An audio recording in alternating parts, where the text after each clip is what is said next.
Hello friend, मैं प्रकाश बरनवाल आपका स्वागत करता हूं अड्डा एसएससी यूट्यूब चैनल पर। जैसा कि दोस्तों आपको पता है, इसी का नाम पहले बहुत सारे बच्चे अगर देख रहे होंगे तो ऑनलाइन शिक्षण 2.0 था। अभी फ़िलहाल में हमारा एक और यूट्यूब चैनल है ऑनलाइन शिक्षण के नाम से। तो हमने सोचा कि इसका कुछ अलग ही नाम रख दिया जाए, तो अड्डा एसएससी है। फिलहाल आप लोग कन्फ्यूज नहीं हो, क्योंकि ऑनलाइन शिक्षण 2.0 इसी का नाम था और अब इसका नाम अड्डा एसएससी है। ADDASSC, ठीक है ना।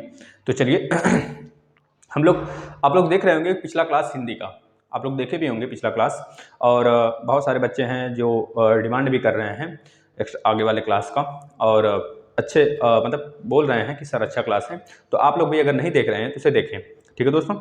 आज हम लोग उसी के आगे वाली कड़ी में, जैसे हमने हिंदी की उत्पत्ति, वैसे तो हमने पूरा संधि खत्म कर लिया, स्वर संधि, व्यंजन संधि और विसर्ग संधि हमने पूरा खत्म कर लिया, और क्रिया हमने पूरा पढ़ लिया, और अल्पप्राण महाप्राण मतलब कि वर्णमाला में जो स्वर वगैरह होते हैं, स्वर व्यंजन कितने टाइप्स के होते हैं, उसके बारे में हमने पूरा ज्ञान ले लिया अच्छे से। उनका उच्चारण मतलब कितने टाइप्स के उच्चारण होते हैं, उनके कहाँ कहाँ से उच्चारण होता है, जैसे कि दंत हो गया, तालु हो गया, मूर्धन्य हो गया। तो ये सब उच्चारण हमने देख लिया। और हमने इसके एक पहले वाला मतलब यह सेकंड पार्ट होगा आपका हिंदी की उत्पत्ति में। सेकंड पार्ट हिंदी की उत्पत्ति हमने देखा, उसमें यह बताया गया आपको कि जो आपकी हिंदी है दोस्तों, वो आपके संविधान में एक संवैधानिक दर्जा रखती है, और उसको राज्य भाषा बोलते हैं, न कि राष्ट्रभाषा बोलते हैं। आर्टिकल किस में है, कौन सा भाग है, कौन सी अनुसूची, ये सब उसमें आपको बताया गया है ना। आपके भारत में कहाँ कहाँ पे कितनी हिंदी मतलब कि कौन से लैंग्वेज बोले जाते हैं, कौन से भाषा बोले जाते हैं, उसमें उस भाषाई आधार पे मतलब कि हमारे तो पाँच ही भाषा होते हैं। 5 भाषा के अंदर हमारा आता है 22, मतलब कि कितने दोस्तों, 17-18 होंगे, आप लोग देख 18 शायद हैं। 18 बोलियां आती हैं। 18 बोलियां को 5 भाषाओं के अंदर बांटा गया है ना। उसको आप देखेंगे पिछला वीडियो तो आपको बिल्कुल क्लियर होगा। आज हम लोग पढ़ेंगे विराम चिन्ह। विराम चिन्ह की बस छोटा सा वीडियो होगा, आप लोग देखेंगे पूरा। और यहाँ से क्वेश्चंस बहुत ज़्यादा बनते हैं, क्योंकि आपको साइन दे देगा, पूछ लेगा कौन सा साइन है। अभी हम बताते हुए चलेंगे, इस पर लिखते हुए आप लोग ध्यान से देखेंगे। विराम चिन्ह, अब देखिए विराम चिन्ह को जो आपके एक कवि थे दोस्तों, कामता, क्या नाम था उनका, कामता प्रसाद महोदय। लिख लेंगे आप कि कामता, क्या नाम था, कामता प्रसाद महोदय। कामता प्रसाद महोदय जी ने, इन्होंने कहा था कि जो आपके विराम चिन्ह है दोस्तों, जो आपके विराम चिन्ह है उसको 20 मतलब 20 संख्या में बांटा गया। उसका नंबर आप विराम चिन्ह बताए थे, अब कितने संख्या में, कितनी संख्या है विराम चिन्ह का, तो बोले थे 20 है। तो लिख लेंगे, इन्होंने विराम चिन्ह की संख्या कितनी बताई थी, पूछा जाता है, क्वेश्चन पूछा गया आपका यूपीपीसीएस में और स्टेट पीएससी में, मतलब अदर स्टेट के भी हैं, चाहे यूपी का हो, चाहे हरियाणा का हो, चाहे आपका राजस्थान का हो, आरएस हो, या फिर आपका कोई भी स्टेट का हो, जहाँ पे भी हिंदी पूछी जाती है। अगर आप जुड़े हैं इस प्लेटफॉर्म से, तो जहाँ पे भी हिंदी पूछी जाती है तो मान के चलिए आपका हिंदी की गारंटी लेते हैं, फुल में से फुल मार्क्स, ठीक है दोस्तों। अब देखिए कामता प्रसाद महोदय जी ने यह बोला था कि जो आपका विराम चिन्ह है वह उसकी संख्या कितनी है, 20। इन्होंने यह बताया था 20 संख्या है, मतलब 20 प्रकार के आपके क्या होते हैं, विराम चिन्ह होते हैं। लेकिन हम यहाँ पे पढ़ेंगे सिर्फ 17 प्रकार के। जो 3 प्रकार के हैं दोस्तों, वो कहीं नहीं बुक में आपको जल्दी मिलेगा ही नहीं, समझ लीजिए। 17 प्रकार के जो हैं उसके बारे में हम चर्चा कर लेते हैं, और 17 यही पूछे जाते हैं आपके एग्जाम में। तो चलें, पहला हम स्टार्ट करते हैं। आपको बताना होगा, बताइए, ये तो सबको पता होगा, पूर्ण विराम चिन्ह। एक आपका विराम चिन्ह है, उसके अंदर विराम चिन्ह के अंदर 17 प्रकार के विराम चिन्ह हैं। उसमें पहला है पूर्ण विराम चिन्ह। कौन सा दोस्तों, बताएंगे, पूर्ण विराम चिन्ह। पूर्ण विराम चिन्ह। अब देखिएगा दोस्तों, हिंदी में क्या है कि आपको अब इसमें क्या करेगा, साइन दे देगा। जैसे कि आपको दे दिया यह, अब आपसे पूछेगा कि यह बताइए किसका साइन है, तो आपको बताना होगा सर यह पूर्ण विराम चिन्ह का है, ठीक है, साइन है। क्योंकि ऑप्शन में क्या करेगा, आपको साइन दे देगा, पूछेगा यह पूर्ण विराम है कि अर्ध विराम है, अल्प विराम है कि उप विराम है। देखिएगा, सब बताते हुए चलेंगे, आप लोग बिल्कुल लास्ट तक बने रहिए। दूसरा देखिएगा, दूसरा आप देखेंगे, जो दूसरा है आपका अर्ध विराम। अब देखिए अर्ध विराम कैसे बनाते हैं, बहुत लोगों को पता होगा, और जिनको नहीं पता वो देखें। अर्ध विराम देखेंगे आप,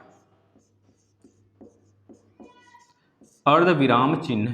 दोस्तों आप लोग बस इतना मान के चलिए, इस प्लेटफॉर्म पे आप जुड़े हैं तो आपसे ज़्यादा चिंता हमें है कि हम कितनी कंटेंट्स आपको दे सकें, अच्छे कंटेंट्स कितने आपको दे सकें बिल्कुल फ्री। तो आप बस ज़्यादा से ज़्यादा अपने फ्रेंड को शेयर करते रहें और क्लास का आनंद उठा रहे हैं। देखिए अर्ध विराम चिन्ह में एक यहाँ पे पॉइंट लगाएंगे ऐसे, ठीक है, ध्यान से, और उसके नीचे इस तरह का देखिएगा, ऐसे करेंगे और ऐसे घुमा देंगे, ये हो गया अर्ध विराम आपका। ध्यान से देखेंगे दोस्तों, अर्ध विराम यही है। अब इसके बाद आ जाते हैं हम लोग अल्प विराम। क्या दोस्तों? अल्प विराम। देखिएगा क्या होता है अल्प विराम। सुपर टेट, टेट वाले भी अगर जुड़े हैं तो बहुत अच्छी बात है, उनका तो बेसिक है, यहाँ से क्वेश्चन 100% पूछा जाता है दोस्तों। आप लोग देखें, अगर पिछला क्लास नहीं देखें तो वो भी देखें। अल्प विराम चिन्ह, अल्प विराम में क्या करेंगे दोस्तों, यहाँ पे क्या था, अर्ध विराम था, उसमें एक बिंदी हटा देंगे तो हो जाएगा हमारा अल्प विराम। बिल्कुल अगर रिवीजन करते चलेंगे ना हम लोग तो अच्छे से याद होता चलेगा। देखिए कैसे, ऐसे करें, ऐसे घुमा दिए, बस ये हो गया आपका अल्प विराम चिन्ह, है ना। देखिएगा चौथे नंबर पे आ जाता है, चौथा नंबर बताएंगे उपविराम चिन्ह। उपविराम में सिर्फ क्या होता है, विसर्ग। हम लोग विसर्ग संधि पढ़ लिए हैं, आप लोग देखें उपविराम, उपविराम चिन्ह। उपविराम चिन्ह में दोस्तों क्या आ जाता है, सिर्फ जो हम लोग पढ़े थे ना विसर्ग, विसर्ग की तरह बस एक साइन ऐसे बना देते हैं दोनों, जैसे अ के बाद में दो आता है ना बिंदी टाइप में, उसे विसर्ग बोलते हैं। एक विसर्ग संधि भी होता है, तो इसको विसर्ग के नाम से भी जानते हैं और उपविराम चिन्ह के भी नाम से जानते हैं। दोनों चीजें याद रखेंगे आप। अब आ जाता है योजक चिन्ह। ध्यान से देखेंगे, योजक चिन्ह देखिएगा, ये आपका जो योजक चिन्ह है दोस्तों, ये आप समास में पढ़ेंगे, जब द्वंद्व समास हम पढ़ाएंगे ना उसमें पढ़ेंगे आप योजक चिन्ह, योजक। क्योंकि इसमें चिन्ह प्रॉपर्टी में क्या है दोस्तों, बस डायरेक्ट आपको चिन्ह दे देगा, पूछ लेगा कौन सा चिन्ह है, आपको यही बताना रहेगा। और बच्चे छोटे छोटे क्वेश्चन गलत करके आ जाते हैं, बोलते हैं पढ़े हैं लेकिन पता नहीं क्या पढ़े। अब देखिए यहाँ पे योजक चिन्ह में एक छोटा सा ऐसे लगाते हैं, जैसे अगर आपसे बोले हम माता और पिता, तो माता और पिता जब आ गया दोस्तों, माता और को ही योजक चिन्ह से दिखा देते हैं, तो आप बता देंगे माता और पिता। जैसे बोलेंगे काका और काकी, काका, काका और काकी। देखिए इसमें आ गया या नहीं चीज, ये वाला हलंत, सॉरी योजक चिन्ह यही और को दिखाता है, काका और काकी। यही द्वंद्व समास भी होता है, जिसमें योजक चिन्ह आ जाता है दोस्तों वही द्वंद्व समास भी होता है आपका। हम पढ़ेंगे समास में, आप लोग समझ गए होंगे। चलिए छठे नंबर का बताइए, 17 पढ़ना है हमको, 17 अभी खत्म करना है। छठा नंबर क्या है तो बताएंगे दोस्तों निर्देशक चिन्ह। निर्देशक चिन्ह मतलब संवाद, जब हम लोग बातें करते हैं ना उसमें निर्देशक दे देते हैं, जैसे अभी बताते हैं, ध्यान से देखिएगा। निर्देशक चिन्ह, निर्देशक चिन्ह ये कैसे होता है दोस्तों, निर्देशक चिन्ह में जैसे कि हम बोले कि आप, जैसे कोई प्रश्न है नीचे दिया हुआ है, तो हम बोले कि निम्नोक्त प्रश्नों से, निम्नोक्त प्रश्नों के बाद हम ऐसे लगाते हैं, ऐसे बड़ा सा, तो यह क्या बताता है, संवाद बताता है कि हम आपसे संवाद करना चाहते हैं, या फिर आगे भी कुछ है, आगे कुछ है, आप अभी पूरी लाइन नहीं पढ़े हैं, आगे नीचे उसके होगा, या फिर अगर उपरोक्त देंगे तो उपरोक्त मतलब ऊपर कुछ और होगा, आपको संकेत दिया जा रहा है कि आप ऊपर देखें। तो इस तरह यह देखिए, इसमें और इसमें आप कंफ्यूज नहीं होंगे। योजक चिन्ह छोटा होता है और जो निर्देशक चिन्ह होता है वो बड़ा होता है, ऐसे, ठीक है ना, समझ में आ गया। चलिए अब आते हैं उद्धरण चिन्ह। उद्धरण आप लोग ध्यान से देखेंगे, कभी हम लोग जब कॉलेज वगैरह में पढ़ते थे, स्कूल में जब पढ़ते थे, तो उसमें बताया जाता था उद्धरक के बारे में। ध्यान से देखेंगे, इसका नाम क्या है, उद्धरण। उद्धरण, उद्धरण चिन्ह। अब देखिए इसमें क्या होता है दोस्तों, उद्धरण चिन्ह में जैसे हम लोग किसी चीज को जब इंपॉर्टेंट बनाना होता है तो हम लोग सिंगल कॉमा ब्रैकेट लगाते हैं, सिंगल कॉमा ब्रैकेट ऐसे, एक बार क्लोज करते हैं, एक बार ओपन करते हैं। एक यह हो गया उद्धरण के अंदर, यह भी आता है। और डबल उद्धरण इसे बोलते हैं, जो डबल कामा हम लोग लगाते हैं, inverted comma, double inverted comma, single inverted comma. पढ़े होंगे कि टीचर पढ़ाते थे जब हम लोग कॉलेज में थे, तो उस टाइम जब टीचर पढ़ाते थे दोस्तों, तो बोलते थे जो आपका इंपॉर्टेंट है लाइन, उसको हम लोग सिंगल इन्वर्टेड कामा के अंतर्गत कर देते थे, या फिर जब ज्यादा इंपॉर्टेंट है उसे डबल इन्वर्टेड कामा के अंतर्गत कर देते थे। ठीक है, इन्वर्टेड कामा का ही मतलब होता है, हिंदी मीनिंग क्या होता है, उद्धरण चिन्ह। ठीक है, याद रखेंगे उद्धरण चिन्ह। अब आते हैं त्रुटि बोधक, यानी हंस पद, जिसे मोस्ट इंपॉर्टेंट है दोस्तों, यहाँ यह हमेशा हम लोग यूज करते हैं। देखिए त्रुटि बोधक, त्रुटि बोधक आप लोग जितना ज़्यादा शेयर कर सकें थोड़ा शेयर करें। त्रुटि बोधक या फिर या फिर हंसबोधक या फिर हंसपद के नाम से भी जानते हैं, हंसपद। अब ये देखिए हमेशा हम लोग यूज करते हैं, जैसे लिखते लिखते कभी क्या हो गया, कोई चीज छूट जाता है, जैसे हम लिख दें अपना नाम, हमारा नाम देखिए क्या है, PRA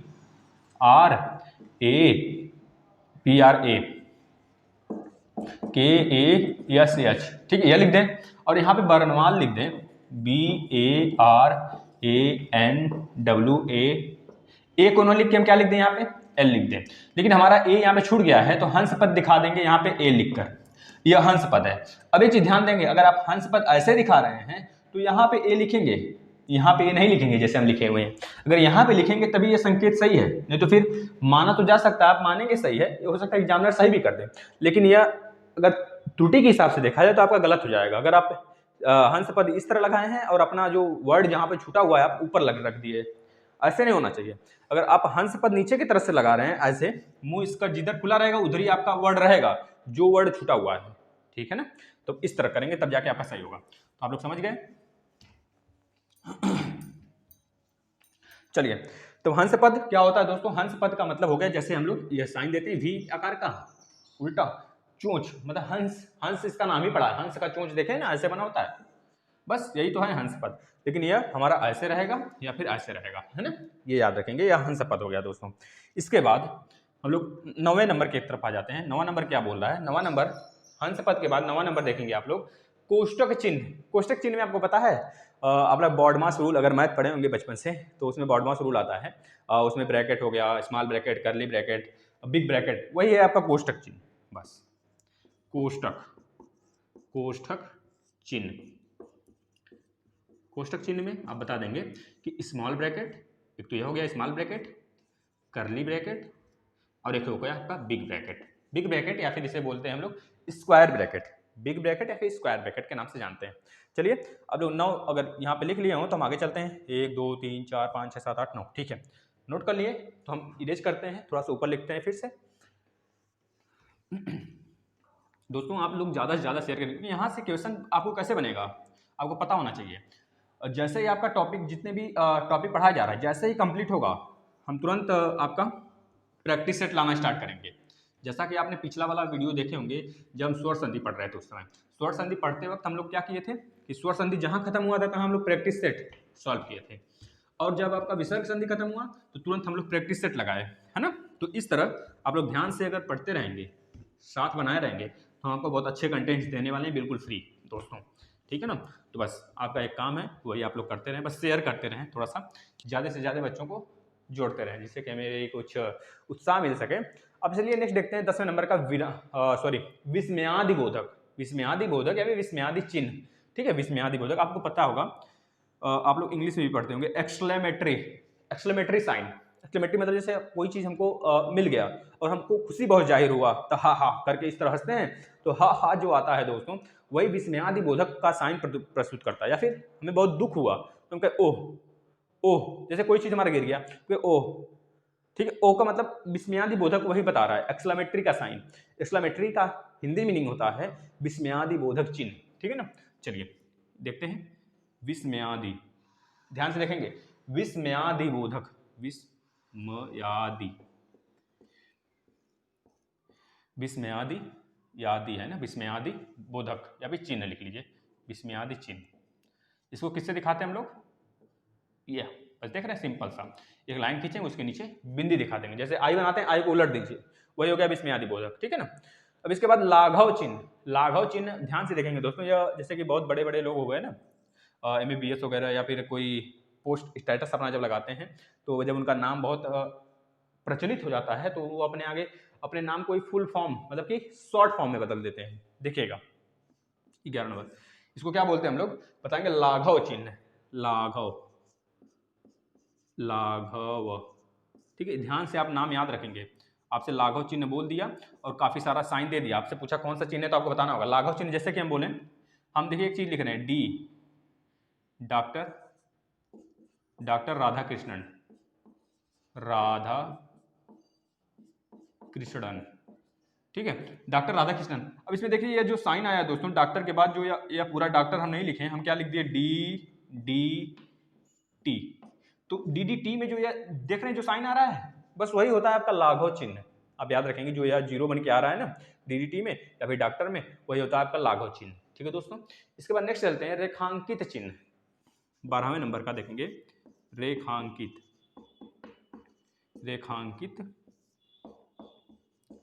चिन्ह। रेखांकित चिन्ह में दोस्तों बस क्या करेंगे, एक सिंपल सा लाइन होता है, जैसे आपको कोई वर्ड दे दिया लिखने के लिए, तो आप जो वर्ड आपका इंपॉर्टेंट होता है, तो सर बचपन से हमको सिखाते आते हैं, कॉलेज में स्कूल में उस टाइम हम लोग सीखते थे, जो लाइन इंपॉर्टेंट, जैसे हमको अपना नाम लिखना हुआ, मोहन घर गया, मोहन अमरूद खाया, तो अमरूद उसके लिए इंपॉर्टेंट था, तो अमरूद के नीचे वो अंडरलाइन कर दिया। अमरूद इंपॉर्टेंट था, जैसे वो घर आया, घर से फिर बैग उठाया, अगर बैग उसके लिए इंपॉर्टेंट है उस लाइन में, तो बैग को वो अंडरलाइन कर देगा, जिससे कि जो एग्जामिनर होता है अगर उसका बार बार निगाह उस अंडरलाइन पे पड़ता है, वो अच्छा काफ़ी वर्ड होता है, काफ़ी अच्छे वर्ड होते हैं, अट्रैक्टिव वर्ड होते हैं, तो उसको अच्छा नंबर मिल सकता है। तो इस वजह से टीचर्स जो थे दोस्तों यही बोलते थे, हम लोग को सिखाते आ रहे हैं बचपन से ही, कि जो इंपॉर्टेंट वर्ड आपको लाइन में लिखे हुए लाइन में लग रहा है, उसके नीचे अंडरलाइन कर दीजिए। तो वही अंडरलाइन जो होता है दोस्तों, उसको बोलते हैं रेखांकित चिन्ह हिंदी में। तो बता देंगे आप, इस तरह का बस लाइन होता है, ऐसे होता है, ठीक है ना, इस तरह लाइन आप बना देंगे बड़ा सा, ठीक है ना। चलिए 12 के बाद 13वें नंबर पे आ गया आपका लोप चिन्ह या फिर रिक्त चिन्ह। 13वें नंबर का लोप चिन्ह या फिर रिक्त चिन्ह भी इसे बोलते हैं। जैसे हम लोग जब कोई क्वेश्चन वगैरह सॉल्व करते हैं तो बीच में रिक्त स्थान भरने को आता है, बोलता है कि रिक्त स्थान भरिए, तो रिक्त स्थान भरने के लिए क्या होता है, यहाँ पे कुछ लिखा होता है, यहाँ पे डॉट डॉट होता है, फिर यहाँ पे कुछ लिखा होता है, तो बस यही आपका जो डॉट डॉट है दोस्तों, वही आपका रिक्त स्थान का साइन है। या फिर लोप मतलब वहाँ पे कुछ भरा हुआ नहीं है, आप भरिए उसे। इसके बाद समतुल्य चिन्ह मतलब कि बराबर का चिन्ह, बराबर वही समतुल्य बोलते हैं, समतुल्य का मतलब ही बराबर होता है दोस्तों, समतुल्य। अब देखिए कितने बच्चे होंगे जिनको समतुल्य का मतलब तो पता होगा, या फिर समतुल्य का मतलब ही नहीं पता होगा, बहुत सारे बच्चे होंगे, तो आप लोग जानिए कि वैसे आप लोग तेज हैं, पता होना चाहिए सबको। समतुल्य का मतलब ही होता है बराबर। समतुल्य मतलब जिसकी तुलना एक दूसरे से न की जा सके, समतुल्य चिन्ह हो गया, मतलब बराबर हो गए दोनों, इधर भी बराबर इधर भी बराबर, तो बराबर के साइन को ही बोलते हैं समतुल्य का चिन्ह। 15 नंबर का देखेंगे, समतुल्य के बाद दोस्तों विवरण चिन्ह या फिर व्याख्यात्मक चिन्ह। विवरण या फिर व्याख्यात्मक, विवरण इसका भी बहुत ज्यादा यूज होता है, विवरण चिन्ह या फिर व्याख्यात्मक चिन्ह, ये बहुत बार जो दोस्तों पूछा गया है ये भी एग्जाम में। अब देखिए इसमें क्या होता है, जैसे आप ऐसे दिए और यहाँ पे ऐसे साइन लगा देते हैं हम लोग, आप लोग अक्सर करते होंगे, जैसे कोई हेडिंग हमको लिखना हुआ, हम लिख दिए, मान लीजिए हमको लिखना है definition of light, LIGHT, light का डेफिनेशन लिखना है, तो यहाँ पे हम ऐसे लगा दिए, इसका मतलब क्या हुआ, ये विवरण दीजिए अपना, आगे आप क्या लिखना चाहते हैं, ये शो करता है कि आप आगे कुछ लिखना जरूर चाहते हैं, लिखिए उसके आगे, लाइट का डेफिनेशन लिखिए आप, तो विवरण मतलब वही हो गया, विवरण देना या फिर व्याख्यात्मक चिन्ह, तो व्याख्या के लिए इसको लगाते हैं, आप लोग याद कर लेंगे इसको, ठीक है दोस्तों। इसके बाद संकेतवाचक चिन्ह, संकेतवाचक में आपको पता होना चाहिए दोस्तों, वह केवल एक तीर होता है, संकेतवाचक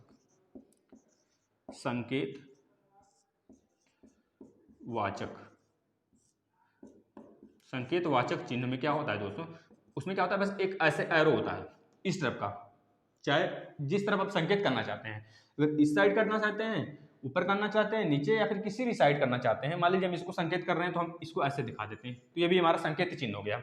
अब यहाँ पे अगर जगह नहीं था तो हम यहाँ पे कुछ लिखना चाहते हैं, हमें पता होगा संकेत चिन्ह से कि हम इसके बारे में जो विवरण दिए हुए हैं यहाँ पे दिए हुए हैं, है ना, तो ये संकेत साइन इसीलिए होता है। इसके बाद आ गया 17वां लास्ट नंबर, देखेंगे लास्ट है इतिच्छी चिन्ह, इसका नाम ही दूसरा है, थोड़ा सा अटपटा नाम है, इतिच्छी नाम से। किस नाम से है दोस्तों, इतिच्छी। अब ध्यान से देखेंगे, इसमें क्या था, हम लोग इधर कुछ नहीं था और इधर कुछ लिखा नहीं था, मतलब कि सॉरी लिखा था, लेकिन यहाँ पे छोटी छोटी लाइनें सिर्फ थी, मतलब कि रिक्त स्थान था बस सिर्फ। लेकिन इसमें देखेंगे इतिच्छी में क्या हो जाएगा, इतिच्छी देखेंगे दोस्तों, थोड़ा सा हिंदी लिखते हैं, इतिच्छी चिन्ह, इतिच्छी चिन्ह में दोस्तों बस क्या हो जाएगा, जैसे यहाँ पे छोटा बड़ा लाइन हुआ, फिर उसके बाद छोटा छोटा छोटा छोटा छोटा फिर बड़ा, इस तरह के साइन हो गए, मतलब कि काफी बड़ा होगा, फिर डॉट डॉट डॉट डॉट फिर बड़ा हो जाएगा, इस तरह का देखिएगा आप, यहाँ पे बड़ा लाइन हो गया, फिर dot dot dot dot dot dot फिर एक बड़ा लाइन, तो ये आपका इतिच्छ चिन्ह हो गया। वही चीज है यहाँ पे, देखिए यहाँ पे, ठीक है ना। अब देखिए जो हम यहाँ पे ऐसे बनाकर लाए हैं वही हो गया हमारा संकेतवाचक चिन्ह, ठीक है दोस्तों, हम यहाँ पे उस चीज़ को बनाए हुए हैं और यहाँ पे संकेत कर दिए कि यह जो लाइन बना है, यह जो इसका नाम है वो कहाँ पे लिखा हुआ है, इसका नाम इति चिचिन। तो इस तरह आपको पता चल गया यह संकेत है ना। तो अगर आपको पता है दोस्तों, यह भी इंपॉर्टेंट है, अब इसको नोट कर लेंगे, ठीक है ना। कामता प्रसाद महोदय, कामता प्रसाद महोदय ने 20 संख्या बताया था चिन्ह का, ठीक है दोस्तों। और आज के लिए इतना बहुत है, हम आगे लाएंगे इसके आगे आपका जितने भी शब्द होते हैं, शब्द कितने प्रकार के होते हैं, मुख्यतः 4 प्रकार के होते हैं, चारों को पूरे अच्छे तरीके से हम लोग समझेंगे एक एक के बारे में, ठीक है दोस्तों। और आप अगर अभी तक शेयर नहीं किए हैं दोस्तों तो शेयर कर दें वीडियो को, और सब्सक्राइब नहीं किए हैं अड्डा एसएससी को तो सब्सक्राइब कर लें दोस्तों, क्योंकि यह वीडियो आपके लिए है। आप जिसको पढ़ाना चाहते हैं, आपको लगता है कि यह नहीं पढ़ सकता है, अफोर्ड नहीं कर सकता फी वगैरह कोचिंग का, तो आप उसे पढ़ाएं दोस्तों, क्योंकि आज के युग में भला आप करेंगे तो आपका भला भगवान करेगा, ठीक है दोस्तों। तो हम लोग का भी यही मकसद है, 2 चैनल है हमारा, एक ऑनलाइन शिक्षण करके है, वहाँ पे टीचर्स वगैरह के लिए पढ़ाई होती है, मतलब कि वहाँ पे जितने भी क्लासेस चलते हैं वह डीएलएड हो गया आपका, और कह लीजिए आपका जो सुपर टेट हो गया, वहाँ पे और क्लासेस चलते हैं जीके वगैरह के। और बाकी हिंदी का आप यहाँ पे देखिए, और करंट अफेयर का भी कुछ दिन में मैथ वगैरह का भी स्टार्ट होने वाला है। अगर आप ग्रुप डी एनटीपीसी की भी तैयारी कर रहे हैं दोस्तों, तो आप लोग जुड़े रहें, सारे क्लासेस स्टार्ट होंगे बिल्कुल भी, आप लोग चिंता ना करें, हम लोग कम समय में अपनी मैक्सिमम टॉपिक कवर कर देंगे, ठीक है दोस्तों। तो थैंक यू, आप लोग सब्सक्राइब करिए और अदर क्लासेस भी देखिए दोस्तों। धन्यवाद दोस्तों।